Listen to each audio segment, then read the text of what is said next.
యేసు రక్తమే జయం పరిచర్య. ప్రియ రక్షకుడైన యేసుక్రీస్తు నామమున ఈ ఉదయకాలమున మీ అందరికి శుభములు కలుగునుగాక. మీకు కనికరమును సమాధానమును ప్రేమయు విస్తరించునుగాక అని దేవుని వాక్యం సెలవిస్తుంది. ప్రియ సహోదరి సహోదరులారా, నిజమైన దేవుని ప్రేమించడం అంటే నీ హృదయములో అన్నిటికంటే అందరికంటేనూ ఎత్తైన స్థలమును దేవునికి ఇవ్వడం. ఏదైనా ఒకటి పని చేయాలి అని నువ్వు అనుకున్నప్పుడు దేవుని ఇష్టాన్ని తెలుసుకొని ఆయనకు నచ్చినట్లు చేయడం. నీవు దేవుని ప్రేమించు వాడువు గనుక ఆయన నిన్ను నాశనం నుండి తప్పించును. ఈ లోకంలో ఉన్నంత కాలం దేవుని ప్రేమ, కనికరం, సమాధానం నీ మీద ఎప్పటికీ ఉండాలి అంటే నీవు దేవుని మార్గమును ఎంచుకొని నడవాలి.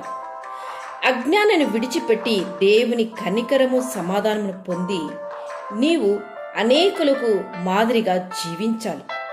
అలా నీవు జీవించినప్పుడు దేవుని ప్రేమను నీవు పరిచయం చేయాలి.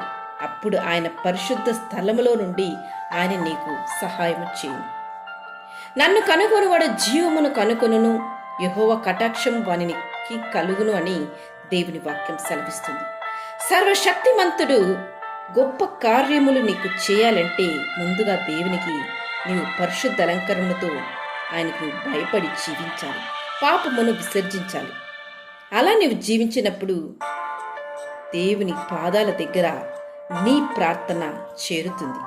నీకు గొప్ప సమాధానం కలుగుతుంది. నీ నిరీక్షణకు గొప్ప ప్రతిఫలము దక్కుతుంది. నీ పట్ల గొప్ప కార్యం జరుగుతుంది.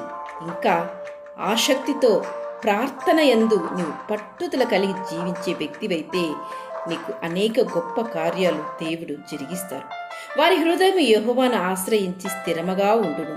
వాడు దుర్వార్తకు జడియుడుని దేవుని వాక్యం సెలవిస్తుంది. కనుక ఈ అంత్య దినములు ఉంటున్న మనము ఏ దుర్వార్తకు జడియక దేవుని ప్రేమ యందు మనము విస్తరించాలి అంటే ఆయన కనికరం పొందాలి. ఆయన మార్గములో మనం నడవాలి. ఆయన ప్రీతికరమైన జీవితం మనం జీవించాలి. అలా నీవు జీవించినప్పుడు ఈ యొక్క వాగ్దానం నీ జీవితంలో ఆశీర్వాదకరంగా జరుగుతుంది. ఈ రోజంతే దేవుడు విస్తారంగా మీపై తన దీవెనలను కుమ్మరించునుగాక. ఆమేన్. యేసు రక్తమే జయం పరిచర్యలో మీ సహోదరి